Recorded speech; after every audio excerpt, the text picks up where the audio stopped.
Before we dive into these captivating stories, make sure to hit the subscribe button and turn on the notification bell to never miss our latest thrilling tales. If you enjoy stories that make you think and feel, like this video and share it with someone who needs to hear it. Let's begin.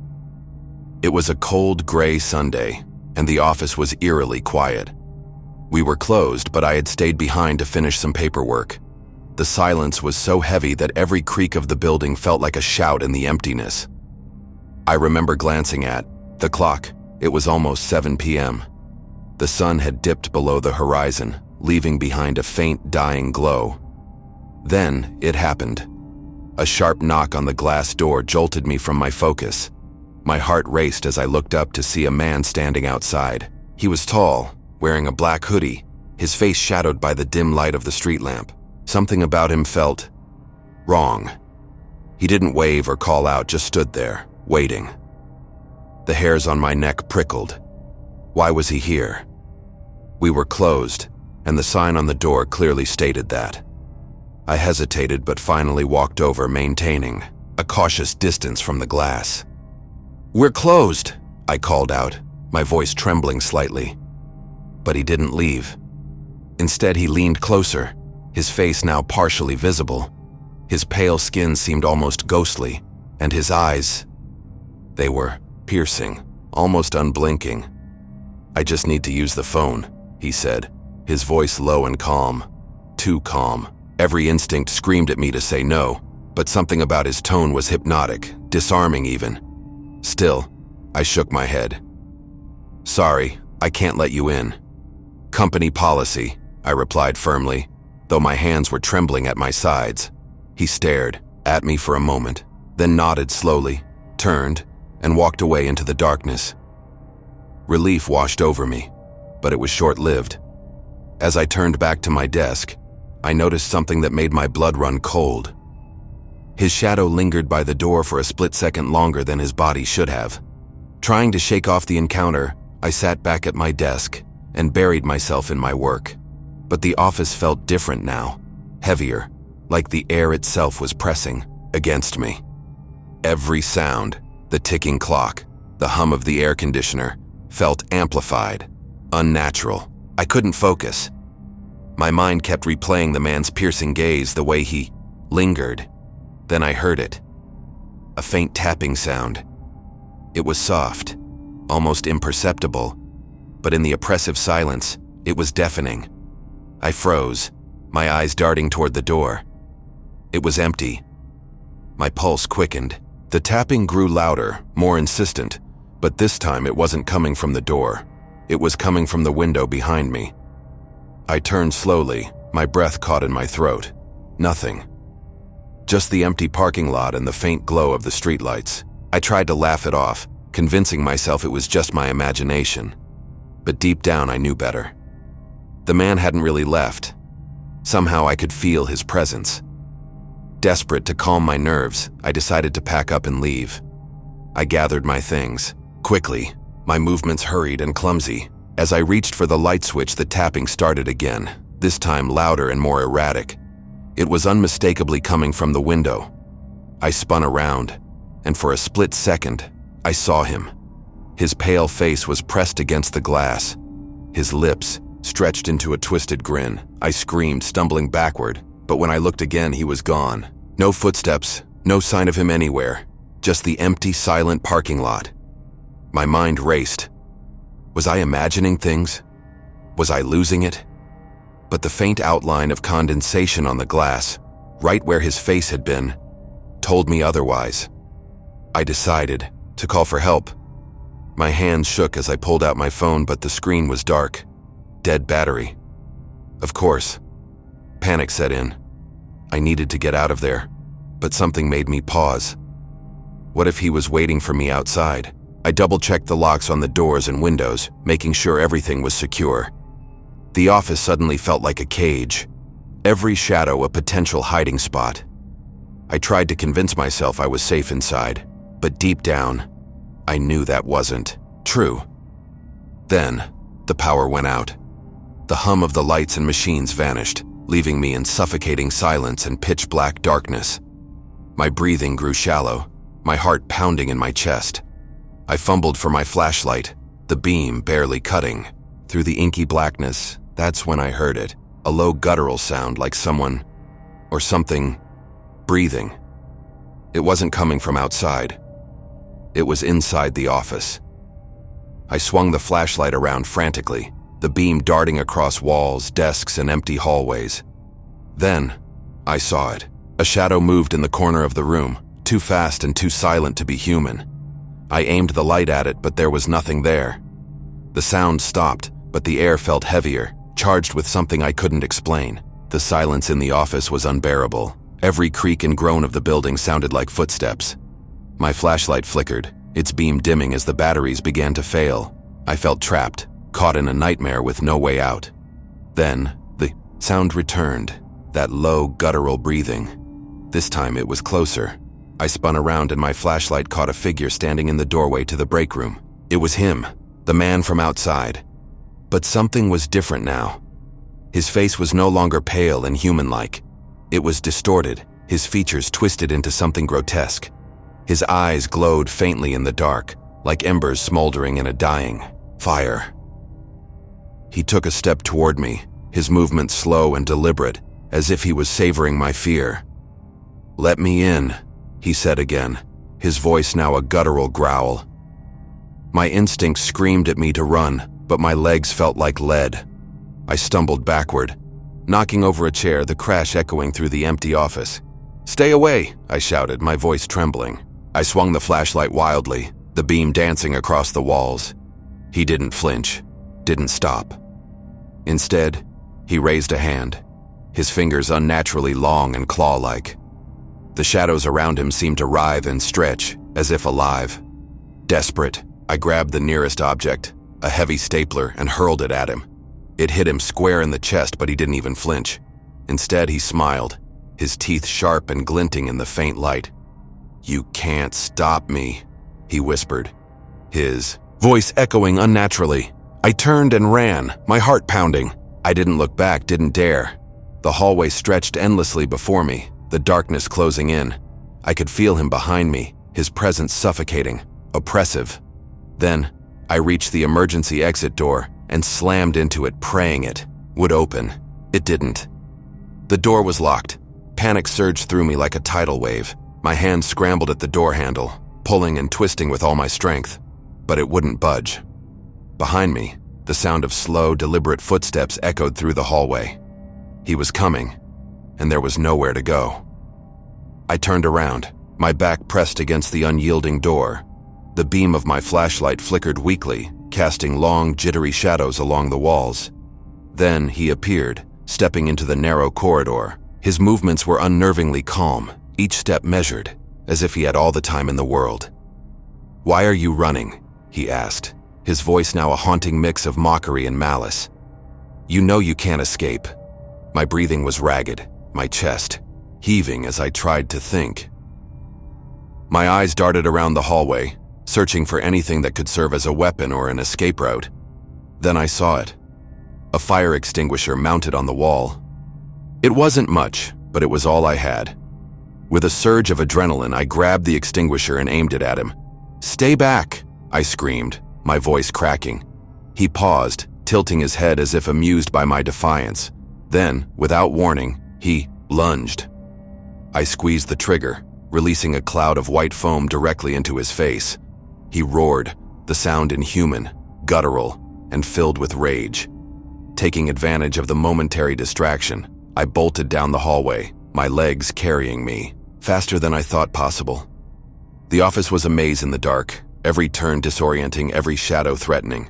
I could hear him behind me, his footsteps pounding like a drumbeat of doom. The fire extinguisher had bought me time, but not much. I needed to find a way out. Now. Finally, I reached the stairwell. The door was ajar, and I didn't hesitate. I burst through it, taking the steps two at a time. My lungs burned, my legs ached, but I didn't stop. Behind me, the door slammed open with a deafening crash. He was still coming, relentless, unstoppable. I reached the ground floor, my eyes darting wildly for an exit. The front doors loomed ahead, their glass panes faintly illuminated by the streetlights outside. Freedom was so close, but so was he. I could feel his presence, the oppressive weight of his gaze boring into my back. As I reached for the door, his hand clamped down on my shoulder, freezing me in place. The grip on my shoulder was ice cold and impossibly strong. I let out a scream, twisting and writhing to free myself, but it was no use. His fingers dug into my flesh, pulling me backward with terrifying ease. My flashlight clattered to the floor, its beam casting eerie, erratic patterns on the walls. "You should have let me in," he growled, his voice a distorted mixture of anger and glee. Desperation took over. I kicked, clawed, and finally swung my elbow back with every ounce of strength I had. It connected with his chest, and for a brief moment his grip loosened. I didn't hesitate. I grabbed the flashlight from the floor and swung it wildly, the hard metal striking his arm. He roared in pain, the sound unnatural and guttural, and I broke free. I stumbled forward, adrenaline surging as I dashed for the front doors. They were locked, but I saw the emergency crash bar. Hope flickered in my chest as I slammed my body against it. The door burst open with a loud, echoing clang, and I stumbled out into the freezing night air. But I wasn't safe yet. Behind me, I heard him. The sound of his heavy footsteps followed, relentless and unyielding. I turned, and in the faint glow of the streetlights, I saw him step through the doorway. His figure was no longer entirely human. His arms were elongated, his fingers sharp and claw-like. His twisted face, illuminated by the pale light, was a nightmare made real. There was nowhere to run.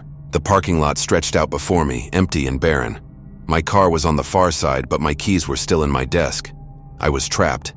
My breath came in panicked gasps as I backed away, the pavement cold and rough beneath my feet. Then, I spotted it, a metal pipe lying near a maintenance area. I lunged for it, gripping it tightly in my trembling hands. "Stay away," I screamed, brandishing the pipe like a lifeline. He paused, tilting his head as if considering my challenge. And then with a horrifying shriek, he charged. Time slowed as he lunged toward me, his claws outstretched, his inhuman face twisted with rage. I swung the pipe with all my might, the force of the blow jarring my arms as it connected with his shoulder. He stumbled, letting out a guttural roar, but he didn't fall. Instead, he turned to face me again, his glowing eyes burning with a terrifying intensity. "You can't run forever," he hissed, his voice echoing unnaturally in the empty parking lot. I swung again, aiming for his head this time. The pipe struck with a sickening crack, and he let out a bone-chilling scream. For a moment, he seemed to waver, his form flickering as if caught between two realities. I didn't wait to see what would happen next. I dropped the pipe and ran, my legs propelling me faster than I thought possible. I reached the edge of the lot, my chest heaving as I searched for help. Across the street, a pair of headlights appeared, a car coming my way. I stumbled into the road, waving my arms frantically. The car screeched to a halt, and the driver, a middle-aged man, jumped out, his expression a mix of confusion and concern. "Are you okay?" he asked, his voice steady but tinged with worry. "Please call the police," I gasped. He's after me." The man looked past me, his brow furrowing. "Who? There's no one there." I turned, my heart pounding. The parking lot was empty, no twisted figure, no glowing eyes, just the still, silent night. My legs gave out, and I collapsed onto the pavement, my mind spinning. Had he vanished, or was he hiding, waiting for another chance? The police arrived minutes later, but there was nothing they could find. No sign of a break-in, no evidence of the creature that had pursued me. They took my statement, their skeptical glances making it clear they thought I was imagining things. I quit my job the next day. I couldn't go back to that place, couldn't face the memories of that night. Even now, months later, I can't shake the feeling that he's still out there, watching, waiting. Every time I hear a knock at my door or a tap at my window, my heart stops, because I know that one day he might come back, and this time I might not escape. I work in security at Disney World, the happiest place on Earth. Typically, I wouldn't say where I work, as obviously there are some pretty strict rules about things employees can put online, but I just don't think I can tell this properly, without that context, and Honestly, I think this may be it for me anyway with this job. I just can't see myself working here any longer now. I've been with the company for 23 years. The first 20 years I worked in the parks, nabbing shoplifters and rounding up people who were drinking too much for the heat. Occasionally there'd be a fight to break up, but people usually kept it pretty mild. The heat and walking was getting too much for me the last few years, so I asked to be transferred somewhere with AC, and the company moved me to one of their resorts. While the working conditions were 110% better as far as climate and comfort go, the guest issues were trickier, mainly domestics. I guess the expensive and stress of vacation got to a lot of people, and I'd be called by neighboring rooms because some mom and dad were yelling at each other. I'd try to suggest they take a nap or go do separate activities for a bit, and that would usually calm them down. But none of that is what I'm here for. I've got to get this out while I have time. 3 days ago, I got a call from management. Apparently, a couple of days before that, housekeeping had went into a room that should have been turned over that day. Turned over is when one guest leaves by about 11 a.m., and the next guest checks in around 3 p.m. And all of the guests' items were still in the room. Housekeeping made a note of it and moved on, but during the next 2 days when they entered the room, everything was still there and untouched. I went to check it out, and sure enough, there was an empty room full of luggage, clothes, snacks, some toys, everything a family would need for vacation. The manager had already looked up the previous reservation, and it was for a family: dad, mom, 2 little kids. I tried to call the phone numbers they had given, but all I got was voicemail. We were a bit stumped, so I made the call that housekeeper could clean the room and take the family's personal items to be held until we got in contact with someone. I went digging into the reservation more. The family had arrived 5 days before housekeeping discovered all of their stuff. I found that the family had paid a parking fee, and their vehicle description was listed. A quick walk of the parking lots, and I had easily located their vehicle. So that ruled out a car accident or them deciding to just leave all their stuff behind. Next, I saw that they had bought a dining plan. This is when a guest prepays for all of their food.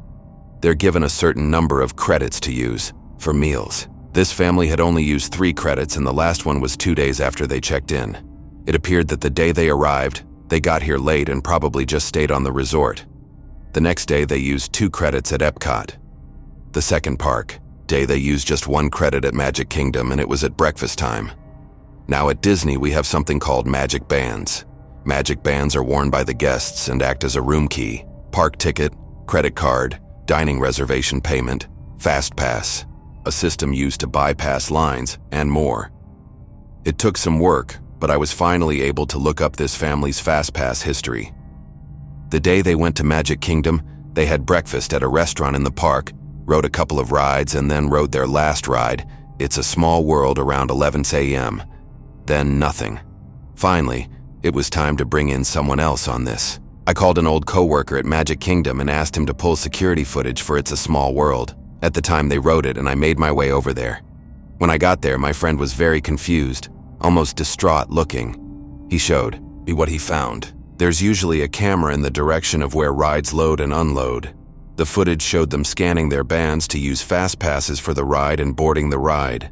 The footage from the exit of the ride just showed the other people in their car exiting. They weren't there. Of course, we thought the worst. Maybe one of the kids had fallen out and mom and dad and the other kid got off in the middle of the ride to help, and they all got injured or killed or stuck in machinery somewhere.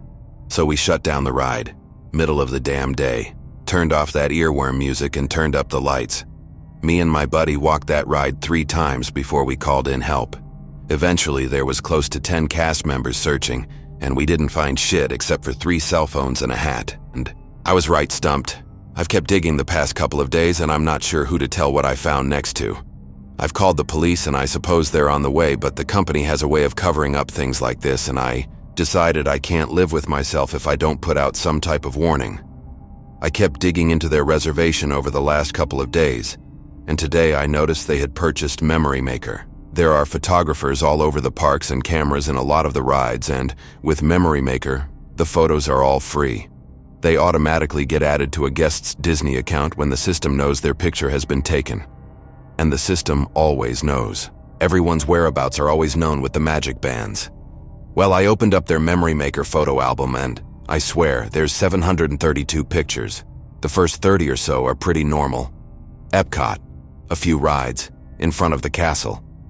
But the rest are all in It's a Small World. The rides only take one picture per go-around, so it appears as though this family has ridden this ride over 700 times. The first picture was pretty normal. Everyone looked happy. It was busy day and a full car of guests. The next one is rough to look at. The car is empty, except for this little family, and they look so darn confused. The next 10-15 I can see Dad getting angry, yelling. Mom is holding on to those two kids like her life depends on it, and you can see the kids getting increasingly upset, crying, and it goes on, and on, and on. After 50 or so, it looks like they're trying to get out. In one, the dad is missing. In another, they're all gone.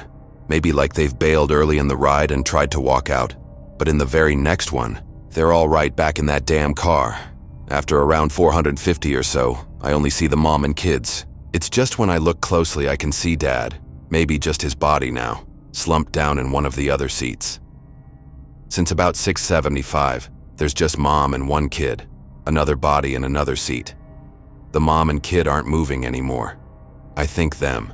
Two are still alive, just damn near catatonic, looking straight ahead, pale.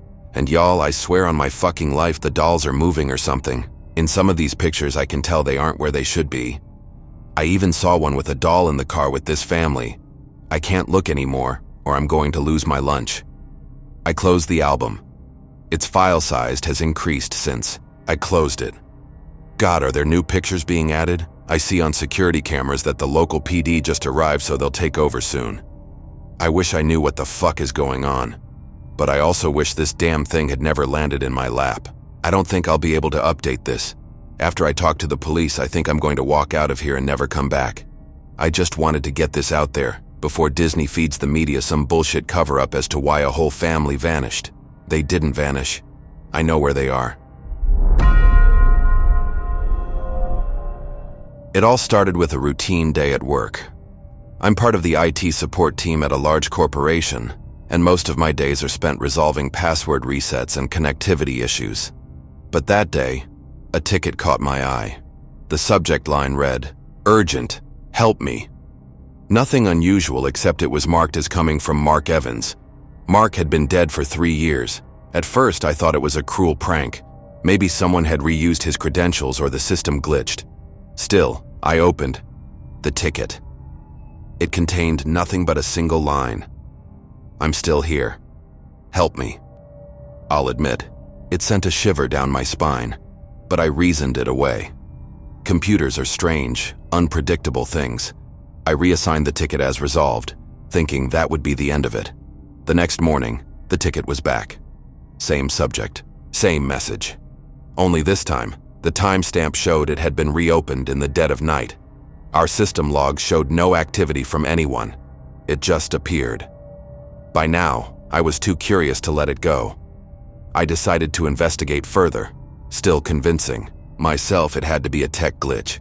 I remotely accessed the computer assigned to Mark before his death. It had been decommissioned and archived, untouched for years. The system booted slowly, its fan whirring like an old ghost coming to life. When I finally gained access, the desktop was blank except for a single text document titled, "Help." I hesitated, my heart pounding in my chest before clicking on it. The document opened, and more words appeared as I stared at the screen. "I can't leave. Please help me." My hands froze over the keyboard. Someone had to be messing with me, right? But the typing, it was happening in real time, letter by letter, as if someone was on the other end, desperate and frantic. I tried typing back. "Who is this?" The response was immediate. "Mark, I'm trapped." I leaned back in my chair, the blood draining from my face. My brain scrambled for a logical explanation, but none came. I decided to dig deeper, hoping to uncover whatever was causing this madness. Mark's message continued. "They won't let me go. I'm stuck here." The words seemed alive, crawling across the screen as if the keyboard had a mind of its own. I asked, "Who are they?" The answer was chilling. "You'll see." I needed a break. I left my desk to clear my head, thinking I could rationalize this if I just stepped away for a moment. But when I returned, my entire monitor was covered in text. The same phrase, repeated over and over. Help me. Help me. Help me. It was like the computer was screaming at me. I disconnected the remote session and physically went to the storage room where Mark's computer was kept. It was powered off, just as it should have been, but as I turned to leave, I swear I heard a faint whisper. Please don't go. That night, I couldn't sleep. Mark's face kept flashing in my mind. He had been a quiet guy, always helpful, and his death, an apparent accident, had shocked the entire company. But now, I wondered if there was more to the story. The next day, I began digging into Mark's files, old emails, chat logs, anything that could provide answers. What I found only deepened the mystery.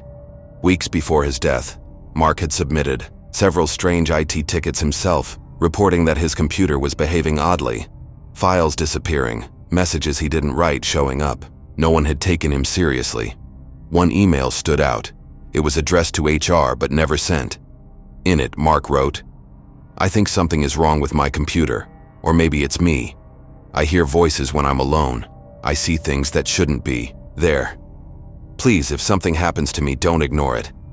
I couldn't shake the feeling that I'd unleashed something terrible. Against my better judgment, I reconnected to Mark's computer remotely.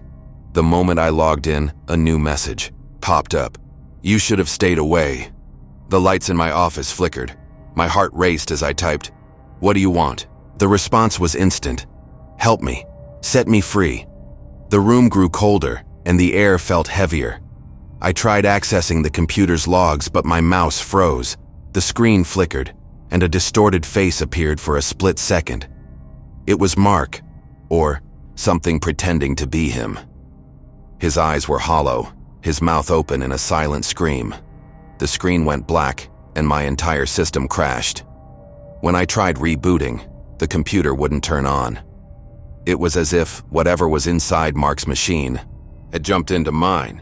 Over the next few days, my own computer began acting up. Files disappeared, my desktop wallpaper changed to a black void, and strange messages appeared in my email drafts. "It's not over." At night, I heard faint whispers coming from the machine, like static with words buried deep within. I confided in a colleague, but they brushed it off as stress. Frustrated and desperate, I turned to the company's archival team, hoping they could shed light on what was happening. That's when I learned something that made my blood run cold. Mark's computer had been flagged for disposal weeks ago but was never removed from storage. Nobody knew why. I decided to destroy the machine myself. Armed with a hammer, I went to the storage room. The computer sat there, humming faintly, even though it wasn't plugged in. I raised the hammer, but before I could swing, the screen lit up one last time. "You can't stop this." I smashed the computer, its pieces scattering across the floor. For a moment, I felt relief, as if I'd severed whatever connection had been haunting me. But that night, my phone buzzed with a notification, a new IT ticket. The subject line read, "You made a mistake." The ticket contained no other information, just an attachment. Against my better judgment, I opened it. It was a video file. The footage showed my office, empty, except for the faint outline of a figure sitting at my desk, typing. The video ended with a single frame, a close-up of Mark's face, his hollow eyes staring into the camera. Below it, a message. "I told you, you can't stop this." I resigned the next morning, but even now I can't shake the feeling that it's not over. Sometimes when I'm alone, my phone buzzes with an alert, a new IT ticket. I never open them anymore. I can't risk it. It was my first week on the night shift as a cleaner at the office building downtown. The place was massive, spanning several floors, but it was eerily silent at night, the kind of quiet that made you hyper-aware of every little sound. On the night it happened, everything started off as usual. I was working my way through the third floor, dusting desks, emptying trash bins, and mopping the endless stretches of tiles. Around 2 a.m., I noticed something odd.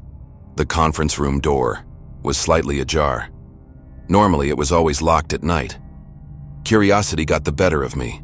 I pushed the door open and stepped inside. The room was pitch black, save for the faint glow of the city lights filtering through the blinds. It felt colder than the rest of the building, and there was this strange hum, almost like an electrical buzz, that seemed to be coming from nowhere and everywhere at once. I remember shivering and thinking maybe the AC was acting up.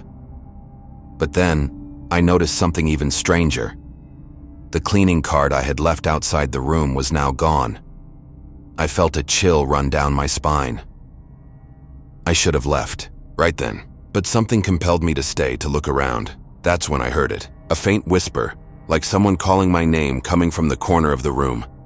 My flashlight flickered, and my heart raced as I tried to convince myself it was just my imagination. But deep down, I knew. Something wasn't right. I froze, gripping the flashlight tightly, trying to locate the source of the whisper. The room, though empty, felt alive, like something was watching me. I scanned every corner, but there was no one there. Yet, the whisper persisted, growing louder, more insistent. It didn't sound human anymore.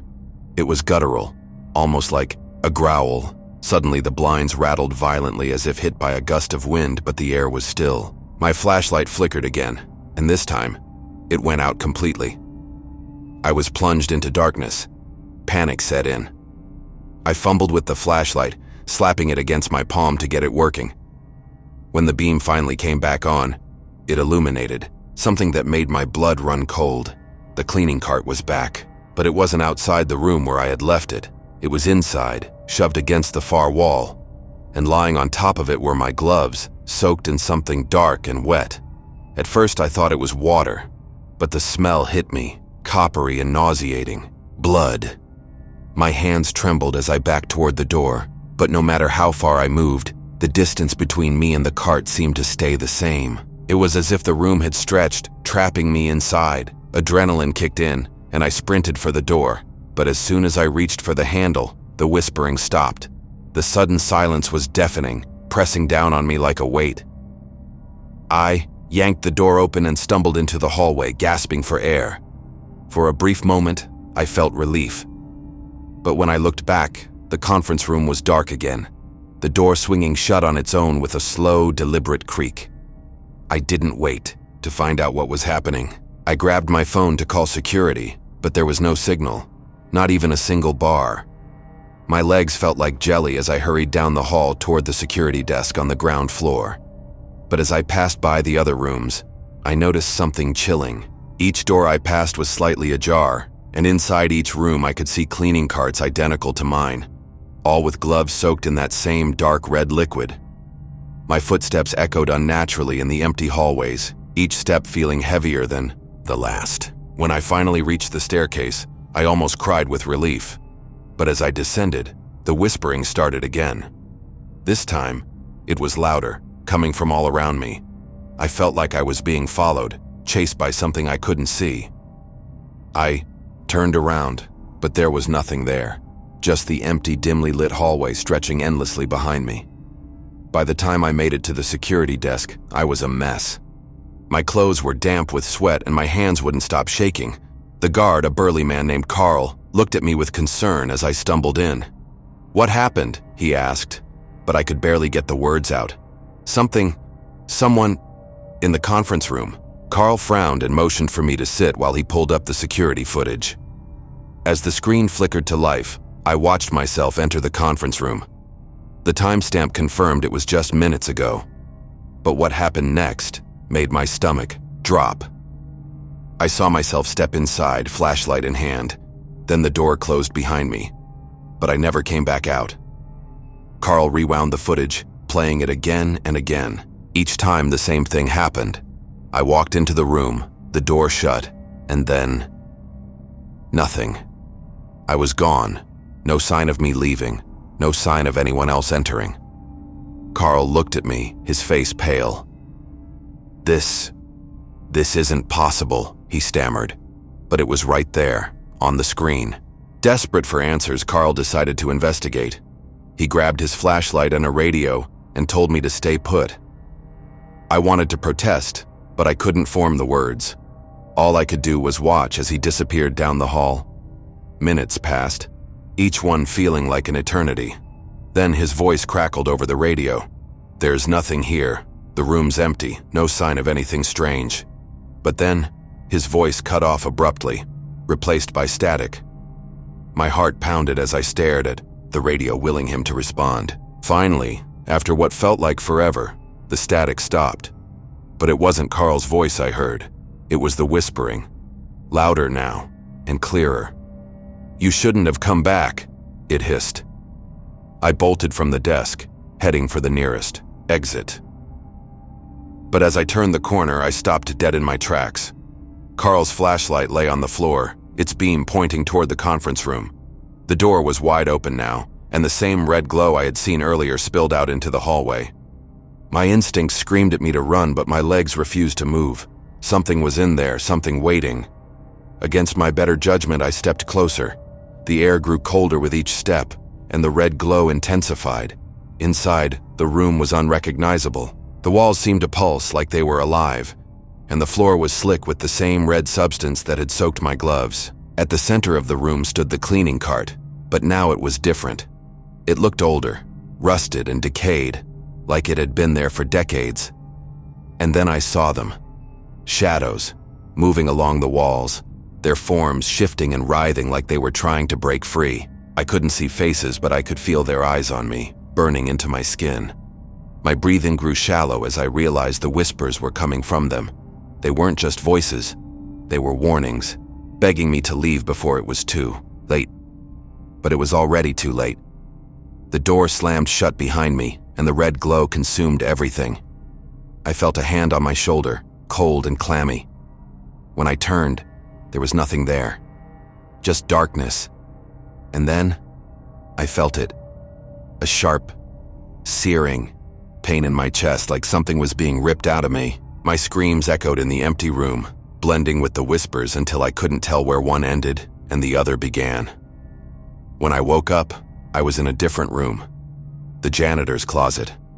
My clothes were soaked in that same red liquid, and my gloves were gone. The cleaning cart was nowhere to be found. I stumbled out into the hallway, disoriented and terrified. The building was silent again, as if nothing had happened. I ran to the security desk, but Carl wasn't there. In fact, no one was. The place was empty, like it had been abandoned for years. The monitors showed nothing but static, and the clock on the wall was frozen at 3:15 a.m., the exact time I had entered the conference room. I quit that night, never went back. But the nightmares haven't stopped. Every time I close my eyes, I see that red glow, hear those whispers, and feel that hand on my shoulder. And sometimes late at night, I'll wake up to find my gloves on the floor, soaked in red, as if to remind me that I'll never truly leave that room. It's waiting for me, and one day, it will take me back. I was 19 and had been with my current fiancé, and at the time boyfriend, for a year. We both work at the same chemical manufacturing company. I was the night shift lead on my team, and we had hired this guy, who I will call Gabe. Gabe was somewhere around late 50s, early 60s. I had to interact with him as the shift lead and trainer pretty much no matter what. At night, there was pretty much no one else besides my fiancé's team on the other side of the building, and my team present after 2 p.m. So I was pretty much entirely in charge of my team and everything that had to get done. This is for context, in why my ability to avoid him was extremely limited. But back to the main focus. Anyways, Gabe started talking to me about his type and preferences in women. I didn't see how this was relevant to me and made it clear that I didn't care what his preferences were and accept that everyone had their own. I didn't want to make a big deal out of a seemingly small topic at the time. He proceeded to share his ideologies with me, and I remained aloof about the whole subject. It was along the lines of, it's fine if women work temporarily, but eventually the goal is to settle down and have children. After all, it works better to have someone working to pay bills and someone else to manage all the household work. I am quite aware this is a life people are comfortable with and respected. as I also respect other religions even if I do not follow them. I do not personally agree that the household requires someone to stay home to manage it all the time, nor do I think if someone does that it has to be the woman. But as far as these conversations went, I didn't see any connection between them and me, and mostly just let him prattle what he wanted to get off his chest, as it wasn't my business.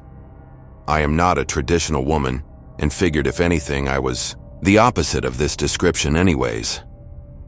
He and I did get into a heated argument once about America's economy and how it's better here because everyone can be rich, which I tried to explain how it is impossible for everyone to be rich in an economy. Well, the story moves on and my fiance was let go for health reasons and had to go on unemployment.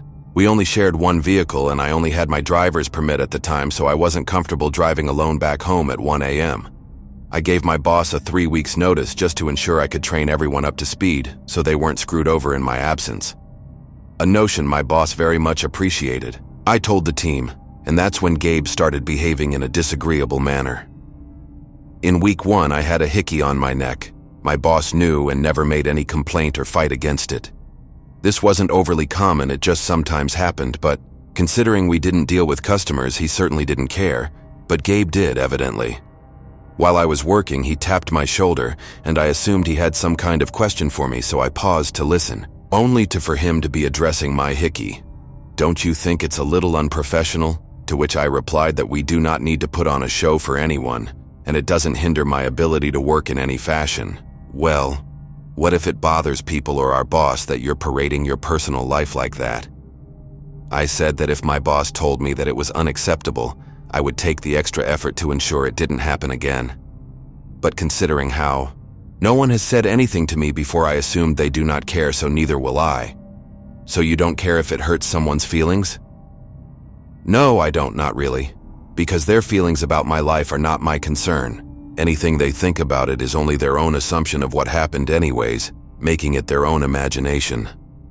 Now, I also thought that last response was a weird one anyways. There's no reason my hickey should hurt someone's feelings at work. Questioning my professionalism is a separate issue entirely. But it didn't matter as Gabe walked away. Then while we were all at lunch, Gabe was sitting across from me at the table, and I was talking with the person next in line to be the lead, when I noticed Gabe was holding his phone up at a weird angle. I didn't want to make an accusation when I couldn't be 100% certain, but my instincts told me that he took a picture of me at work. However, this will be later confirmed. On my last week, I had been officially fed up with Gabe, and I had trained the girl after me to everything I knew as a lead, and told her that she will be calling all the shots my last week, and I will simply be here for support if she needs it. I also informed her privately that I will especially not be conducting any verbal interaction with Gabe as I no longer needed to, and would appreciate if she took charge on that, which she agreed. Unfortunately, Gabe took a stand on this, ultimately forcing conversation with me in this last week. "I just don't think I can take orders from a woman. She can't be my boss." I told him that I had been his boss previously and that the boss above my boss was also a woman. He simply refused to accept it. I then told him that it didn't matter how he felt because I was leaving and she would be in charge, so he could accept that or quit. It didn't matter to me. I also told him then I would no longer answer his questions and he would have to go to her. Fate had it out for me though, because on my last day she had an emergency and needed to leave early, and with us already down another person, it was just me and Gabe that night, much to my displeasure. Again left with having to direct him around, which he clearly had no issue when it was me. As we were leaving, he stops me on my way out and asks a question that glued all the pieces together. "I know your boyfriend is unemployed now, so how would you feel if someone asked if you left your boyfriend for someone who could provide you with a house, a car, and everything you needed?" This made me lose it momentarily for 2 reasons. I love my fiance very much, and now currently we are going on 6 years together. And secondly, I have always worked hard for everything I have with my own 2 hands and take major offense to being treated like some desperate damsel in distress who would be with someone over the concept of money. I am not shallow, nor am I materialistic. So I answered pretty honestly and told him I'd be extremely offended because that's not the kind of person I am, and to assume so would indicate such a lack of knowledge about me and insult my character. And then I left ready to never see him again or talk to him again. It was clear in the end that from the very beginning he was approaching me with romantic intentions. And gross as it all was, the age gap disgusted me as well. I was 40 years younger than this man. I still had contact with the girl who took my place, and she told me after I had left he was telling people that me and him were in love, and I was gonna leave my now fiancé for him. And he was showing people the picture he took of me. So glad that was confirmed. Months later, he texted me hey, because as his boss I gave my number to employees to let me know if they couldn't come in. I told him never to contact me again, and that I only spoke to him because I was the lead and needed to be in contact with others, and there was no reason to speak to each other anymore. Then I changed my number to ensure he never could again.